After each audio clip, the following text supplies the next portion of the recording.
Merhaba arkadaşlar, kanalıma tekrar hoş geldiniz. Bugün sizinle birlikte yine güzel bir yelek çalışması yapacağız. Yeleğimiz hem kız hem erkek bebekler için uygun. Modelin ismi de ters kalpler örgü modeli arkadaşlar. Modeli daha önce kanalımda paylaşmıştım. Yani diğer kanalımda da paylaşmıştım. Burada paylaştım. Parça olarak yapımını oradan bulabilirsiniz. Belki hani yelekte uygularken zorlanırsanız da oradan bakarak yapabilirsiniz. Burada yeleğimi 2 yaş çalışmıştım. 1 yaş olarak sizlere anlatmayı planlıyorum. Modelimiz biraz diğer modellere bakarak biraz toplayan bir model. Arada tersleri olduğu için ama bu hani ilk aşamada biraz topluyor gibi görünür. Yıkandıktan, kullandıktan sonra mutlaka hani düzelip açacaktır. Bir eşitlik, bir bütünlük sağlayacaktır. Yakasında burada lastik, kollarda lastik olarak robamı yapmıştım. Aslında hazır bir robam vardı. Hemen modeli altına uygulamıştım. Şimdi yapacağım roba biraz farklı bir roba. Yani yakasında ve kollarında haroşa kullanacağım. Buradaki gizli artırmayı da 2 haroşa olarak yapacağım. Şimdi başladığımızda birlikte yapacağız arkadaşlar. Yine kolay bir roba tercih ettim. Alt modelimiz oldukça hareketli bir modeldi. Robayı da sade bir roba yapmayı tercih edeceğim yine. Şöyle yine Kartopu Baby One 3 numara şişle örebileceğim bir bebe yünü kullanıyorum. Renk kodunu isterseniz de 705 renk kodu, oldukça güzel ve tatlı bir renk. Şimdi yeleğime 81 ilmek başladım arkadaşlar. Önler 15, kollar 10, önler 15, kollar 10, arka 23 ilmek şeklinde ayrımlarımızı yapacağız. Şöyle 4 diş ben başladım, haroşamı ördüm. Henüz arka sıramı tamamlamadım. Burada çünkü yaka düşürme işlemi yapacağız arkadaşlar. Yaka düşürme işlemi yapmak istemiyorsanız başa kadar gelebilirsiniz. Bakın 4. sıramın arka sırasındayım. 15 ilmek var sağdaki şişimde. Şöyle başlayalım hemen örgümüze. 15 ilmek kalmıştı. 2 ilmek örüyorum. 13 ilmek kalınca dönüyoruz arkadaşlar. Yaka düşürme işlemi yapacağımız için. Dediğim gibi örgüye yeni başlayan biriyseniz eğer normal yapabilirsiniz. Kanalımı daha önce takip ediyorsanız zaten hani her örgümüzde yaka düşürme işlemini uyguluyoruz. Şu an şişimizde 2, 4, 6, 8, 10, 13 ilmeğimiz var. Dönmüştük. İlk ilmeğimi örmeden aldım. Bir tane düz ördüm. Toplamda öndeki ilmeklerimiz 15 ilmekti. 15 ilmeğimizi ördük. Burada bir tane gizli artırma yapıyorum. 2 ilmek ters öreceğim. Oldukça kolay bir roba dediğim gibi. 2 haroşanın sağından ve solundan artıracağım. Şuradaki terslerle de bir bütünlük sağlasın istedim arkadaşlar. Tekrar artırdım. 15 ilmeğimiz var. Şişimizde 1 artırdık. 2 ilmek ters ördük. Ben haroşamı ters ördüğüm için ters örüyorum. Siz de ters olarak yapabilirsiniz. Arkayı tamamen ters örmek daha kolay oluyor. Bir tane artırdım.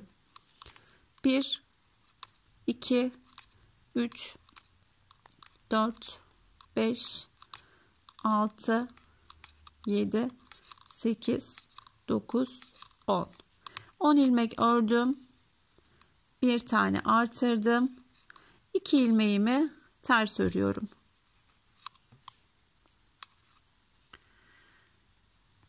Tekrar 2 ilmeğin sağından ve solundan artırıyoruz. Bakın gizli artırmamı yaptım. 2 ters ördüm. Bir tane artırdım.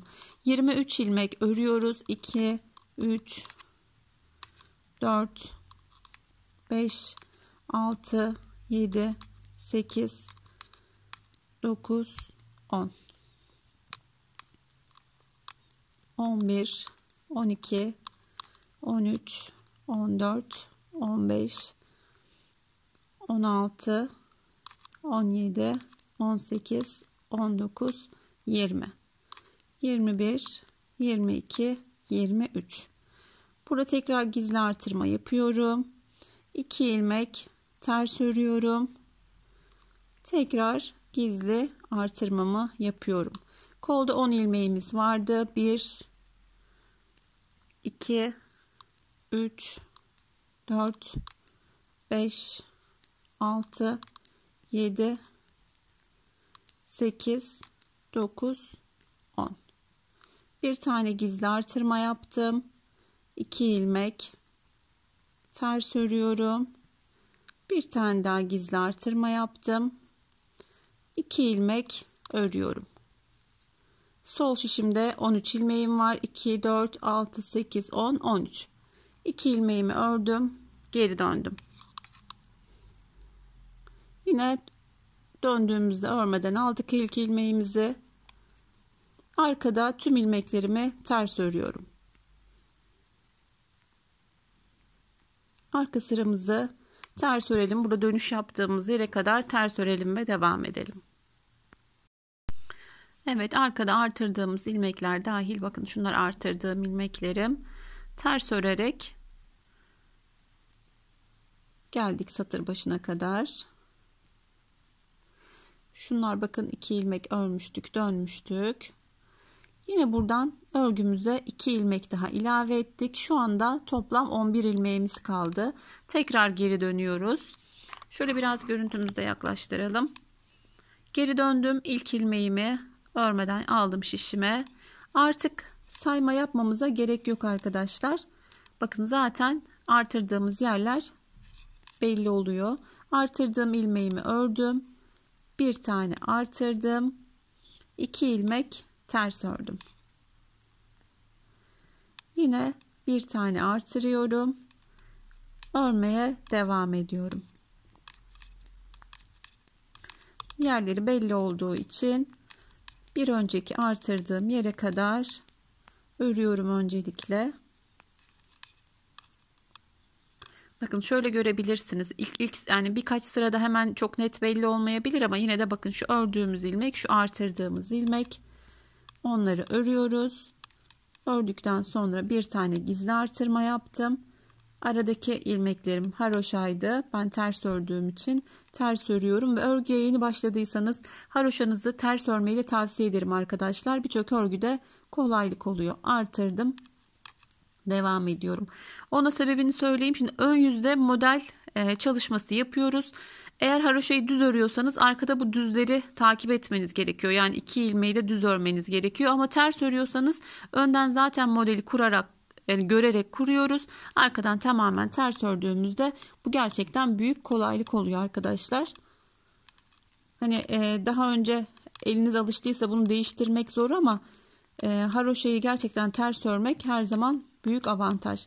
Farklı modeller de olabilir. Yani önden tamamen düz örüp arkadan da işlem yapmanız gerekiyor. Ama haroşayı ters örüyorsanız önden modeli kuruyorsunuz. Arkadan tamamen ters örgü örüyorsunuz. Şimdi arkadaki ilmeklerimi örüyorum. Yine burada da bakın şöyle görünüyor. 2 ilmeğimiz haroşa. Şu bizim ilmeğimiz, şu artırdığımız ilmeğimiz. Artırdığım ilmeği de düz ördüm. Hemen sonrasında artırdım. 2 ilmeğim ters. İpimi aldım. Bir kez daha artırdım. Örmeye devam ediyorum. Robamız oldukça kolay bir roba. Eğer farklı roba istiyorsanız ya da hazır bir robanız varsa örebilirsiniz. Onun altına devam edebilirsiniz.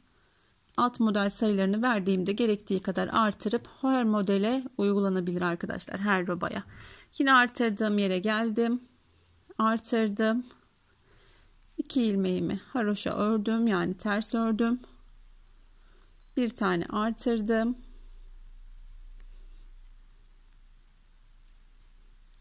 Buradan da 2 ilmek ilave ettim örgüme ve tekrar geri dönüyorum. Arka sıramı tamamen ters örüyorum arkadaşlar. Yine şurada dönme yapacağımız yere kadar ters örerek devam ediyoruz. Evet, arka sıramı ters örerek ilerledim. Son ilmeğimi örüyorum. Yine buradan 2 ilmek daha örgüme ilave ettim. 2, 4, 6, 7. Son dönüşümüzü yapacağız bir sonraki sırada arkadaşlar. Şimdi dönüyorum. Bir sonraki sırada döneceğiz. Sonraki sıralarda satır başına gelene kadar öreceğiz. Yani normal örme şekline geçeceğiz artık. Yaka düşürme işlemimiz bir sonraki sırada tamamlanacak. Yine bakın artırdığım yere geldim. 2 tane haroşam var burada. Öncesinde artırdım. 2 ilmek ters ördüm. İpimi aldım. Tekrar bir tane daha artırdım. Örmeye devam ediyorum. Oldukça bir kolay demiştim zaten. Bu şekilde ilerleyeceğiz. Ayrım yerleri belli olduktan sonra robayı yapması çok kolay arkadaşlar. Bu ayrım yerleri için de aslında bir video çekmeyi planlıyorum. Hesap makinesiyle çok kolay bir hesap yapabilirsiniz arkadaşlar. Bazen hani yaş olarak bunu ayarlamak mümkün değil. Onu hep söylüyorum. Hani şu yaşa ne kadar yaparım onu bilemem ama hesap makinesinde şimdi elinizde bir sayı var. Yani 85 ilmek ayrılmış mesela. Onun üzerine ön, arka, kollara ilave ederek hesap makinesinde daha büyük ya da daha küçük sayıları kolaylıkla ayarlamak da mümkün. Artırdım. 2 ilmek ters ördüm. Artırdım. Örmeye devam ediyorum. Bu sırayı da yapalım. Son dönüşümüzü yaptıktan sonra ben artık robomu örmeye devam edeceğim. En azından yaka düşürme işlemini tamamlayayım dedim arkadaşlar. Birçoğunuz ayrım yerinden sonra zaten rahatlıkla yapabiliyorsunuz. Bazı yelek modellerinde hatta yeni bir yorum vardı. Hani yelek yeni örgüye başlayanlar için hiç olmamış gibi. Zaten yeni başlayanlar için yelek örmek oldukça zordur arkadaşlar. Örgüye yeni başladıysanız eğer kesme işlemi yapmadığınız, artırma işlemi yapmadığınız atkı, bere bu şekilde çalışmalar yapabilirsiniz.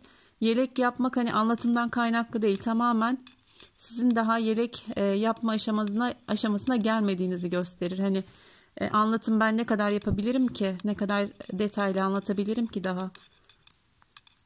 Çünkü hani sonra kolay gelir ama ilk aşamalarda hani artırmalar, takipler oldukça zordur.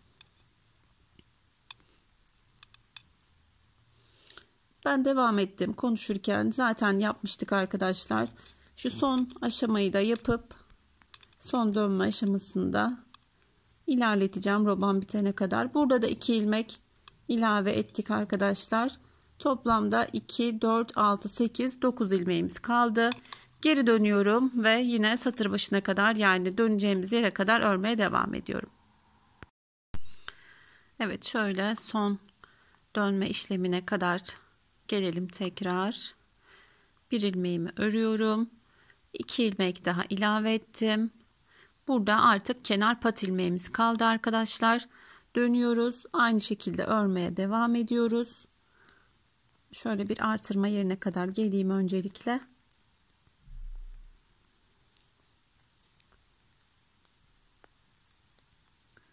Bakın artık daha net görünüyor arkadaşlar. Artırdığım ilmeğimi ördüm. Bir tane artırdım. 2 ilmek ters ördüm. Toplamda 4 kez dönme işlemi yaptık arkadaşlar. Burada da sol tarafta da son kez dönme işlemini yapacağız. Sonra geldiğimizde satır başına kadar öreceğiz. Robamız 19 sıra olana kadar, yani şöyle haroşaların dişlerinden de sayabilirsiniz. Toplamda 19 sıra olana kadar örmeye devam edelim. 2 yaşlarda 20, 1 yaşlarda 18 sıra yapılıyor genelde ama çok kısa olmasını ben robanın sevmiyorum. 19 sıra yapalım. Sonrasında burada hemen modeli uygulamıştım ama haroşa yapacağım.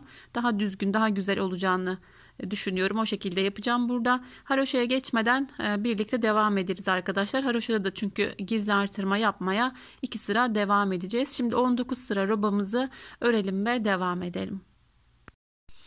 Arkadaşlar, ben robamı ilerletirken ilik yerini söylemediğimi fark ettim. Şöyle bir sıra kadar ördüm zaten. Yaka haroşasından sonra yaka düşürme işlemine başlamıştık. İlk sıraya geldiğimde, yani 5. sırada ilk iliğimi açtım. Arka sırada 4 ör, bir tane artır, 2 ilmeği birlikte al şeklinde ilk iliğimi açtım. Sonraki ilik aralıklarımız 14 sırada bir arkadaşlar. Robamızın bitimine denk gelecektir. Orada da iliğimizi açmayı da unutmayalım. Şimdi dediğim gibi 19 sıra olana kadar, şöyle 5 sıramız oluştu bile. 19 sıra olana kadar robamızı örmeye devam edelim. Evet, robamızı tamamladık arkadaşlar. Haroşamıza geçmedik henüz. Şöyle dişleri saydığımızda 19 diş oldu. Şöyle iliğimi de göstereyim. İlk iliğimi 5. sırada açmıştım. Şöyle ikinci iliğimi de açmış oldum. Haroşaya geçtiğimizde söylemiştim, artırmalar yapacağız. Şöyle bir göstereyim ben. Sonrasında yine 3 diş haroşamızı yapana kadar, bitirene kadar örmeye devam edeceğiz. Genelde haroşamı yaparken ilk 2 sıra mutlaka artırma yapıyorum arkadaşlar. Çünkü robamızı bitirdiğimizdeki ilmek sayısı, yani kolları kestikten sonra kalan ilmek sayısı model kurmaya çok yeterli olmuyor. Yani kol altından çok fazla artırmamız gerekebilir. Bakın burada yaklaşık 7-8 ilmek artırdım. Ama hani buralarda artırma yapmaya devam etmeseydik çok daha fazla artırmamız gerekecekti. O yüzden haroşama geçtim şimdi. Şöyle göstermek istedim. Aslında hani artırmaya aynı yerlerden devam ediyoruz. Aklınıza soru işareti kalmasın diye. Artırma yerine geldiğimizde aynı şekilde burada ajur da yapabiliriz. Eğer ajurlu bir artırma yapıyorsak yine şeye geldiğimizde, yani haroşaya geldiğimizde gizli artırmaya çevirerek artırmaya devam edeceğiz. Her modelde yapabiliriz.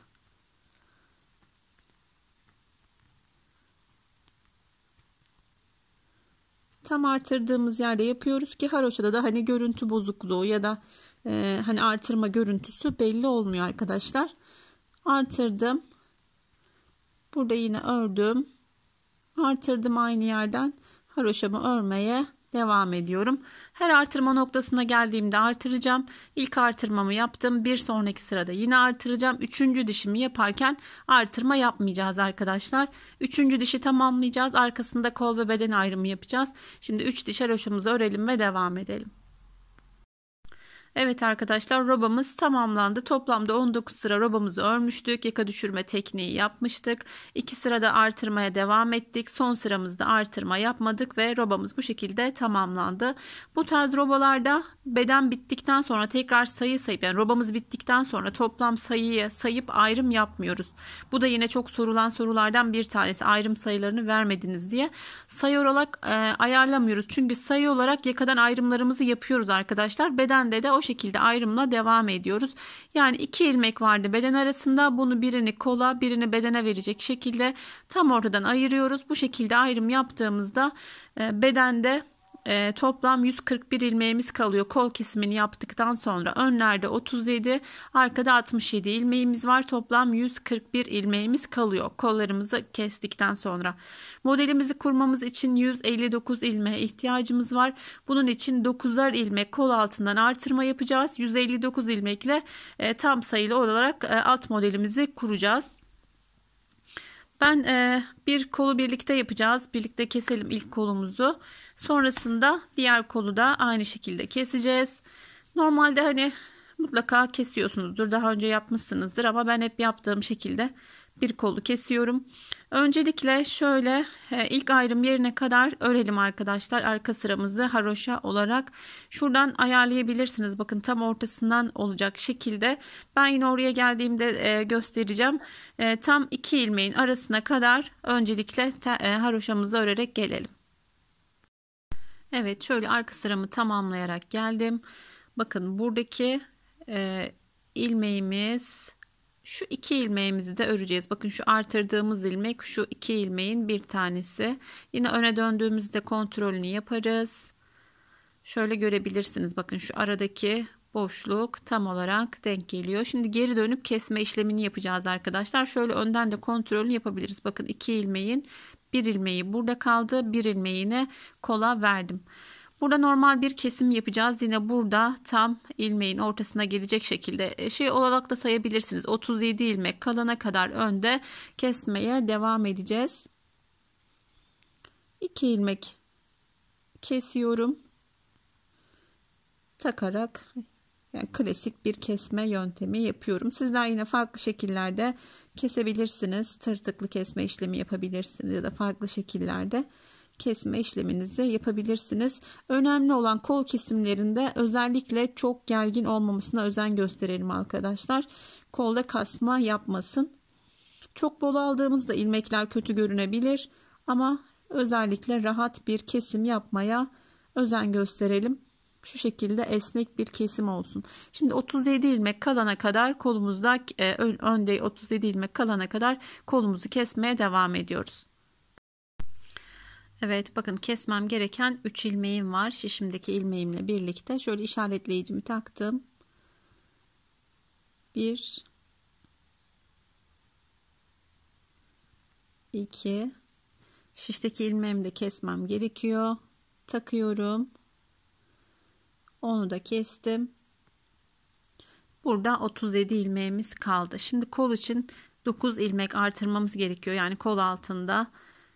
Sizler nasıl artırma yapıyorsanız 9 ilmek 2, 3, 4, 5, 6, 7, 8, 9. Eğer roboda burada artırmaya devam etmeseydik 11 ilmek artırmamız gerekecekti arkadaşlar. Hatta daha fazla. 2, 4 ilmek artırdık. 13 ilmeğe kadar artırmamız gerekecekti. Bu da kol altının çok genişlemesine sebep olacaktı. Şimdi 9 ilmeğimi artırdım. Buraya geldim. Bakın burada kestiğimiz yerde bir çıkıntı oluşuyor. Bunun oluşmasını istemiyorum. Bu şekilde takıyorum. Geri dönüyoruz. Şimdi birleştirme işlemi yapacağız. Şöyle ipi 2 katını takmıştım. Üçünü birlikte ördürüyoruz. Burada ilmek azalması ya da eksilmesi olmuyor. Hem de kol altı daha sağlam ve daha düzgün oluyor arkadaşlar. Şöyle ilk ilmeğimiz biraz zor olabilir. Sıkıştırıyoruz. Orada bolluk kalmasını istemiyoruz. 2 ilmek daha ilave ettim. Tekrar geri döndüm. Sizler bu şekilde yapmak istemezseniz yine bildiğiniz tekniklerle kol kesimi artım işlemini yapabilirsiniz. Artırdığım ilmeklerimi örüyorum. Geri döndüm. Burada bakın şöyle bir ilmek uzaması oluyor buralarda. Onu da sonunda halledeceğiz. Yapacağız birlikte. Kol altı çok daha düzgün olacak.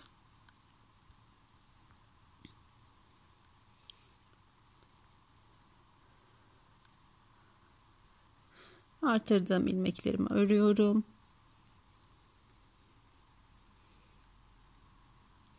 Hiç sevmediğim yerlerden bir tanesidir arkadaşlar örgüde kol beden ayrımını yapmak. Kol beden ayrımını yapıp model sayısını ayarladıktan sonra çok daha kolaydır hep. Şurada bakın bunu böyle geçişte örebiliriz ama burada biraz ilmek uzaması oluyor. Bunu da bu şekilde atıyorum ipimin üzerine. Buradaki ilmeği ikisini birlikteymiş gibi örüyorum. Şöyle 2 ilmek de buradan ilave ediyorum. Gerçekten güzel bir kol kesim tekniği oluyor bu şekilde. Geri dönüyorum şimdi artık normal örgümüze devam ediyoruz. Burada kestik, artırdık, ördük. Şimdi devam ediyoruz. Şöyle geçişini yapalım.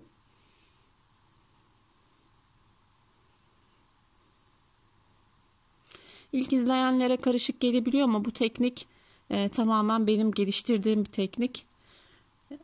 Mutlaka alınmıştır diye düşünüyorum yine başkaları tarafından da ama tamamen gerçekten kendim zamanla geliştirdiğim ve kol altının bu şekilde çok düzgün göründüğü bir teknik.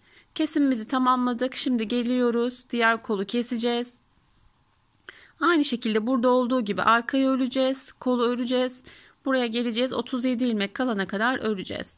Geri döneceğiz. Buradan kol kesimini yapıyoruz. Artırıyoruz. Artırıyoruz. Artırdıktan sonra geri geliyoruz.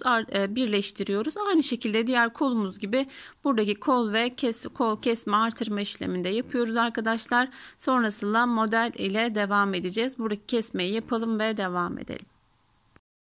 Evet, diğer kolumu da aynı şekilde kestim, artırdım arkadaşlar. Bu aşamaya geldikten sonra ilmek sayımızı kontrol etmeyi unutmayalım. 159 ilmek olması gerekiyor şişimizde. Belki hani bir yerde artırmayı unutmuş olabilirsiniz. Buralarda kaydırma yapmış olabilirsiniz. O yüzden mutlaka kontrol edin. Eğer eksiğiniz varsa şimdi bu sırayı yaparken gizli artırma yaparak onu telafi edebilirsiniz arkadaşlar. Geçelim modelin yapımına. İlk sıramız oldukça kolay. Sadece ters ve düzlerden oluşan, hatta 2 sırası bu şekilde ilerleyecek modelimizin. O yüzden kurulumumuz çok kolay.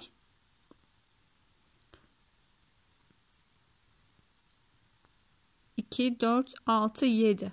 7 kenar patımı ördüm. 3 ilmek ters, 7 ilmek düz örüyoruz arkadaşlar. 1, 2, 3, 4, 5, 6, 7. Başta ve sonda yarım örnek olduğu için 3 tersimiz var. Aradaki terslerimiz şöyle görebilirsiniz. Buradaki tersler normalde 5 ilmek. Sadece başta ve sonda 3 ters ile başlıyoruz ve bitiriyoruz.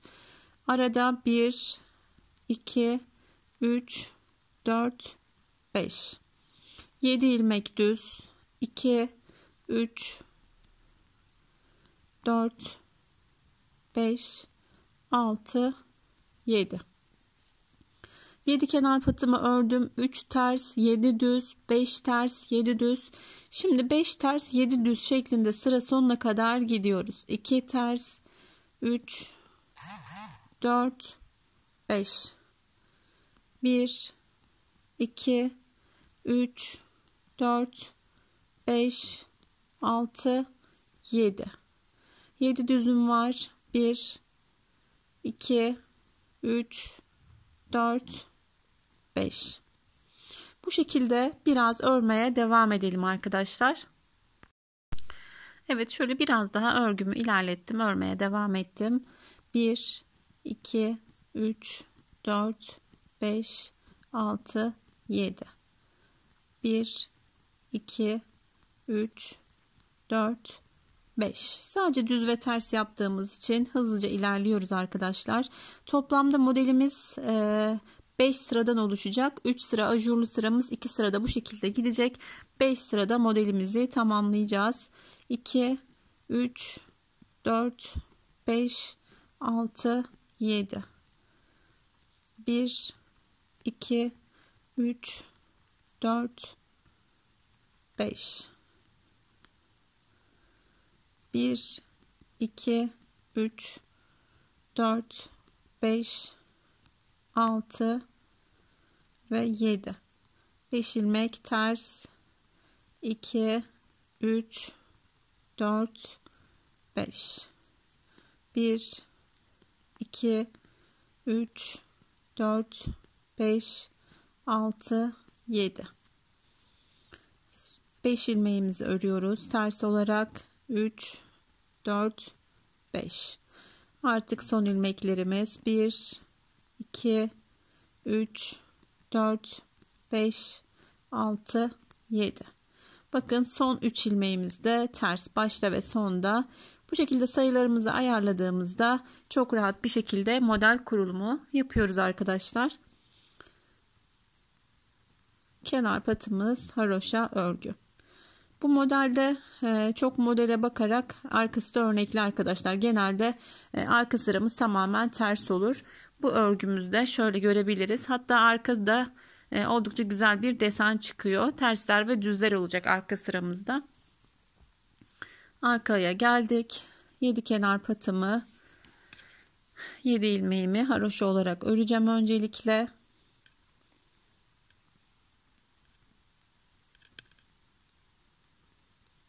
İki, 4, 6, 7. Öndeki sıranın tam tersi düz ördüklerimizi ters, ters ördüklerimizi düz. 3 tersle bitirmiştik. 3 düz, 7 ters. Dediğim gibi tam tersi işlem olacak. 7 ters, 5 düz öreceğiz arka sırada. 2, 4, 6, 7. 5 ilmek düz.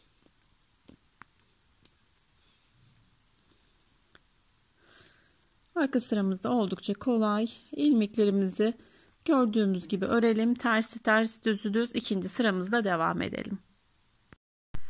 Evet, ilk sıramızı ördük arkadaşlar. Bakın tersler ters, düzler düz olarak daha net çıktı ortaya. Bir sıra daha aynı işlemi yapacağız. Şöyle bir başlangıç yapalım. Sıra atlaması olmasın videoda. 7 kenar patımı öreceğim. Burada daha rahat, yani düzlerin terslerin yerleri belli oldu artık.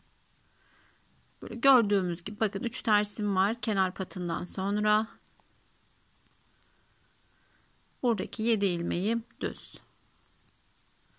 2 sıra işlem yapmadığımız için de model daha eğlenceli oluyor arkadaşlar. Burada takip gerektirmiyor.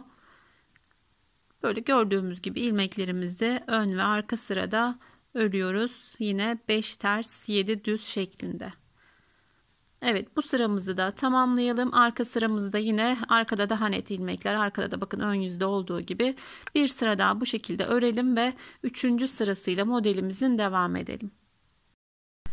2 sıramız bu şekilde ilerledi arkadaşlar. Yani arka sıraları da sayacak olursak toplamda 4 sıra ördük. Önden sayacak olursak sadece 2 sıra. Şöyle dişlerden takip edebilirsiniz.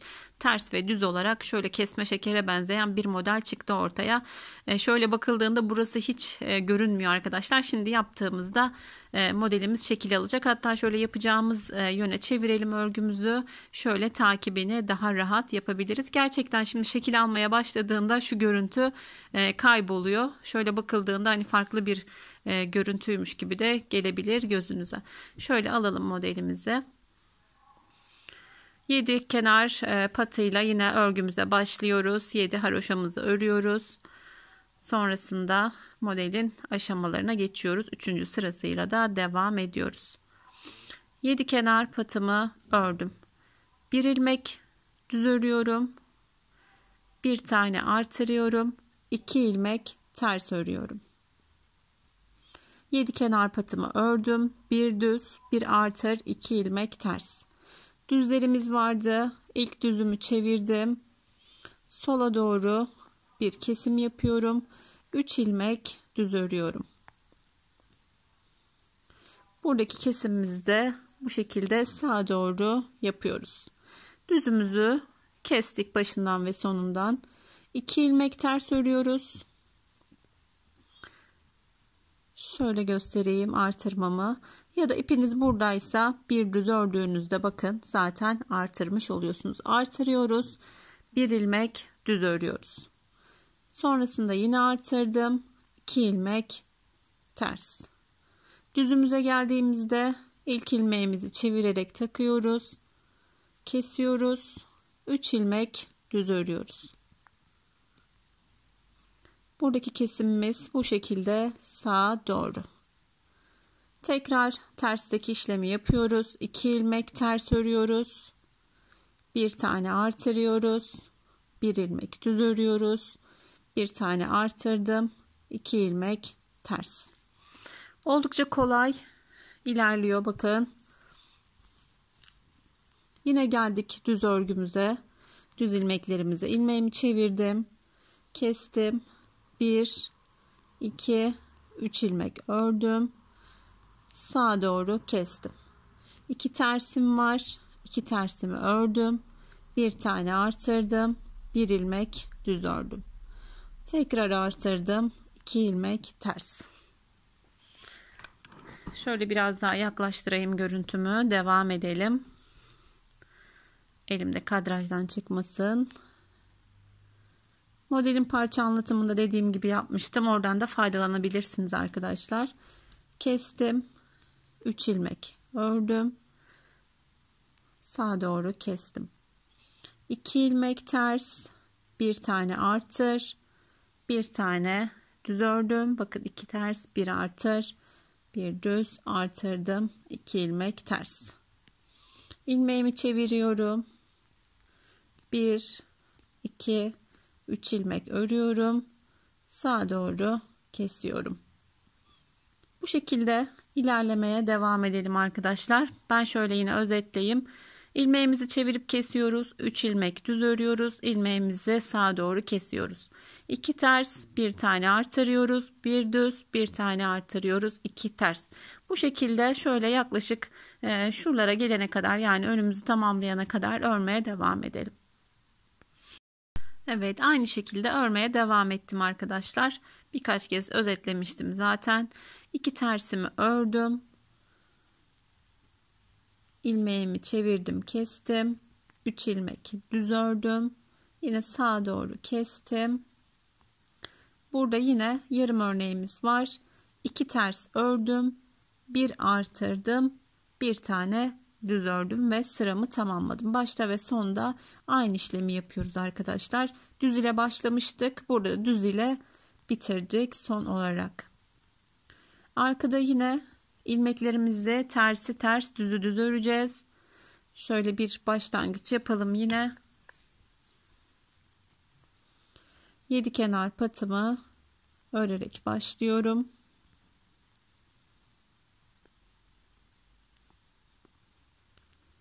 Burada bakın 3 düz ilmeğimiz vardı. 2 ters 2 düz arkadaşlar. Çünkü bir ilmeğimizi artırdık, bir ilmeğimizi de düz ördük. Düzün arkası ters oldu. 2 ters 2 düz ile başladık. Burada 7 ilmeğimiz vardı. 5 ilmek düz artık burası. Pardon, 5 düzümüz kalmıştı. Arkada 5 ilmek ters olarak ördük. 2 ilmek düz. Bakın düz ve artırdığımız ilmeklerimiz arkada ters. Kendini belli ediyor zaten ilmekler. Artan ilmeklerimiz de ters. 2 ilmeğimiz düz. Bakın 5 ilmeğimiz ters. Şurada ikişer ilmeğimiz düz. Ortada artırdığımız ve düz ördüğümüz ilmeklerimiz arka sırada ters arkadaşlar. Arka sıramızı da bu şekilde örelim ve ikinci ajurlu sıramızda, yani modelimizin de 4. sırasıyla devam edelim arkadaşlar. Evet, modelimizin 4. sırasıyla devam ediyoruz. Yine 7 kenar patımızı örerek başlıyoruz.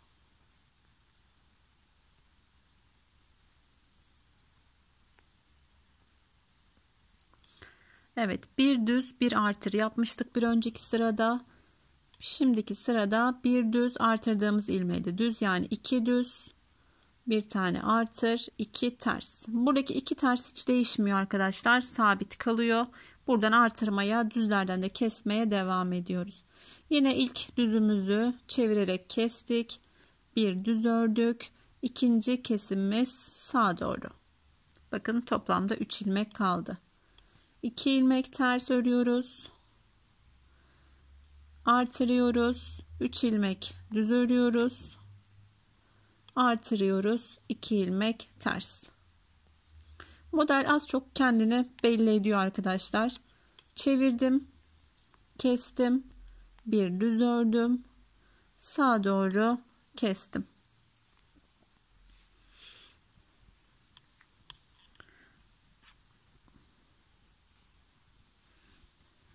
Şöyle son kez yapalım. 2 tersim var. 2 tersimi ördüm. Artırmamı ben aslında şöyle ördüğümde, bakın düze geçtiğimde şurada artırmış oluyorum ama kafa karışıklığı olmasın diye bakın bir tane artırdım. 3 ilmek düz örüyorum. Ters öreceğim için ipimi aldım, artırdım. 2 ilmek ters.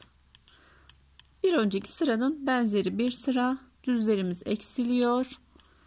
Terslerimiz, şuradan ters yaptığımız yerde yine düzler artarak devam ediyor. 2 ters artırıyoruz. 3 ilmek düz artır, 2 ilmek ters. Bu sıramızı da bu şekilde örmeye devam edelim. Yine şöyle bir sıranın başından özetleyeyim. 7 kenar patımı ördüm. Bakın 2 düz, 1 artır, 2 ters. Burada kesmelerimi yaptım ve düzümü ördüm. 2 ters, 1 artır, 3 düz, 1 artır, 2 ters. Bu sıramızı yine bu şekilde örelim. Şöyle sıra sonunu da göstereyim arkadaşlar.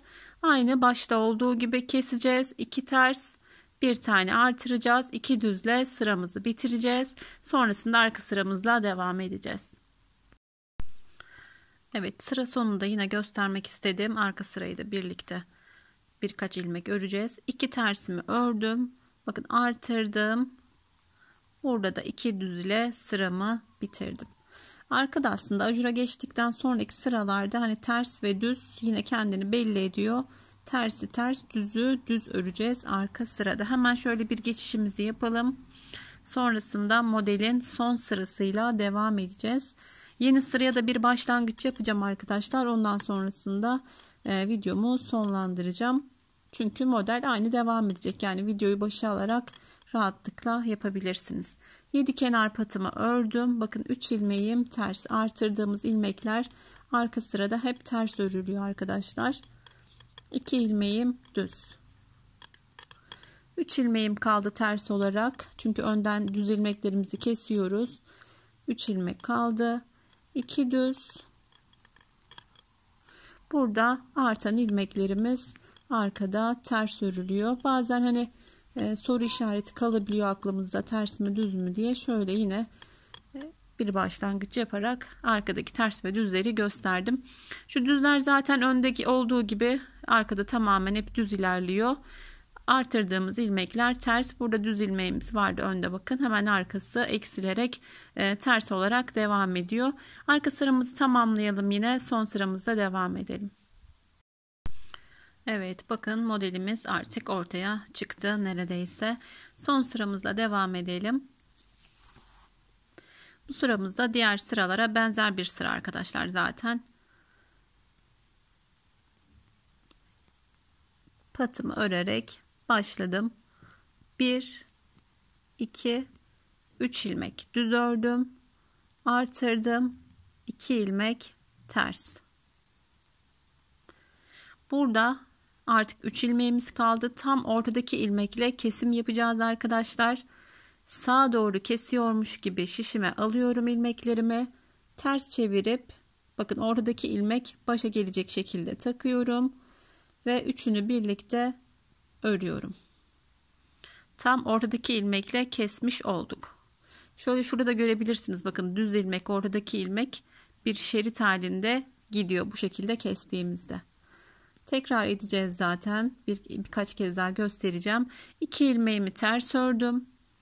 Artırıyorum. Bakın 2 ilmeğim ters artırdım. 2 3 4 5 ilmeğimi düz ördüm. Artırdım. 2 ilmek ters. Geldim 3 düz ilmeğime. Sağa doğru kesiyormuş gibi şişme aldım. Çevirdim ve oradaki ilmek başa geldi. Üçünü birlikte aldım ve kestim. 2 ilmek ters. Şöyle artırdığımı da göstereyim. 1 2 3 4 5 ilmek düzümü ördüm. Artırıyorum. 2 ilmek ters. İlmeğimi sağa kesiyormuş gibi aldım. Çevirerek taktım ve ördürdüm. 2 ilmeğim ters. 1 ilmek artır. 5 ilmek düz ör. Burada da bir tane artırıyorum. Buradaki artırma da bazen çift artırdığınız gibi gelebilir arkadaşlar. İpimi önce ters yönüne aldım. Sonra doladım. Yani bir kez artırmış oluyoruz. Artırma ve kesme işlemleri herkesin farklı şekilde olabilir. Yani bir artır dediğimi dikkate alın arkadaşlar. Her zaman alışımı atışımı dikkate almayın. Yani artır dediğim yerde artırın. Hani alışım ve atışım fark etmesin. Hep diyorum düzlerle de bakın burada ipim. Bu şekilde ördürdüğümde terste olduğu için bakın artırmış da oluyorum bu şekilde. Ama bazen hani farklı şekilde artırıyorum ki artırmadı gibi görünmesin diye. Burada da doladım bir kez. Bu sıramızda bu şekilde arkadaşlar. Şurayı bir kez daha göstereyim. Sağa doğru örecekmiş gibi, yani kesecekmiş gibi takıyoruz. Geri çeviriyoruz. Üçünü birlikte ördürüyoruz. Bu şekilde sıra sonuna kadar örelim. Sıra sonu zaten yine artık belli. Bakın 2 ters öreceğiz, artıracağız. 3 düzümüzü örüp sıramızı tamamlayacağız. Arka sıramıza geldiğimizde artık çok daha net, bakın tersler ve düzler. 2 düzümüz var, bir tersimiz var, 2 düzümüz var. Aradaki ilmekler ters. Ters sırayı göstermeyeceğim. Ön sıramızı tamamlayalım. Ters sıramızı da örelim ve şöyle yeni bir modele başlangıç yapalım. Sonrasında ben videomu sonlandıracağım. Evet arkadaşlar, bir modelimizi birlikte tamamladık. Başa alarak da artık sizler yeni modeli kurabilirsiniz. Ama şöyle ben birkaç ilmek başlangıç yapacağım. Sonrasında videomu sonlandıracağım. Zemine başladığımızda hiçbir ilmek yoktu buralarda. Şimdi tekrar nasıl ayarlarız onu göstereyim. Yine 7 kenar patımı öreceğim. Yani normalde hani aynı sayılarla devam edeceğiz ama şimdi hani şöyle karışık gelebilir. Çünkü altta model var. Yine 3 ilmeği başta yaptığımız gibi ters öreceğiz. Burada ilmeklere hiç aldırış etmeyeceğiz arkadaşlar. 7 ilmek düz öreceğiz. 4 5, 6, 7. Şöyle düşünebiliriz. Bakın artırdığım 5 ilmek vardı burada. Hani artan ilmek. Burayı ters öreceğiz.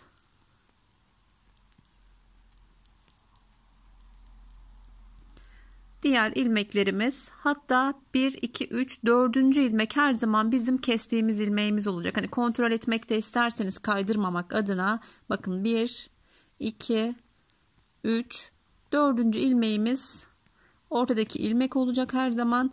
Bu şekilde sağlamasını da yapabiliriz. Normalde kayma olmaz, yani başladığımızda 3 ters, 7 düz, 5 ters, 7 düz, 5 ters, 7 düz şeklinde gittiğimizde, ama oldu ki alt sıralarda bir artırma yapmadık, bir kaydırma yaptık, mutlaka modelde kayma olacaktır arkadaşlar. Hani bu sırayı göstermemin de sebebi o. Normalde dediğim gibi hani aynı şekilde hemen üstüne devam edeceğiz, ama bazen olur ki hani bir önceki sırada yanlışlık yaptıysak eğer, mutlaka kayma olacaktır. Onun da arada kontrolünü dediğim şekilde yapabilirsiniz. 5 tersimi ördüm. 1, 2, 3. Bakın 4. ilmeğim buraya denk gelecek şekilde yapıyorum. Yine sona 3 ilmek ters gelecek arkadaşlar. Bunlar sonraki aşamaları videoyu başa alarak izleyebilir, yapabilir ya da zaten modele hakimizdir. Bir model yaptık. Oradan devamını izleyerek rahatlıkla kurabilirsiniz. Yine linkini bırakırım. Parça anlatım da yapmıştım. Belki küçük parçada çok daha net anlayabilirsiniz. Onu da izleyebilirsiniz. Yeleğimiz bundan bir örnek küçük olacak arkadaşlar. 1, 2, 3, 4, 5, 6, 7, 8, 9. Burada 9 model uygulamışız. 8 model yaptığımızda 14 sıra aralıklarda iliğimizi açtığımızda yeleğimiz bitmiş olacak arkadaşlar.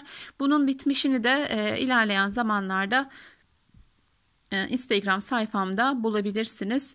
Evet, yine güzel bir model anlatmaya çalıştım. Burada farklı roba uyguladım. Gerçekten burada daha güzel göründü arkadaşlar. Dediğim gibi o robam hazırdı. Hemen altına uygulamıştım. Farklı bir robayla çalıştık. Robamızda yine burada düz olarak uygulamıştım. Haroşamın üzerine uyguladım.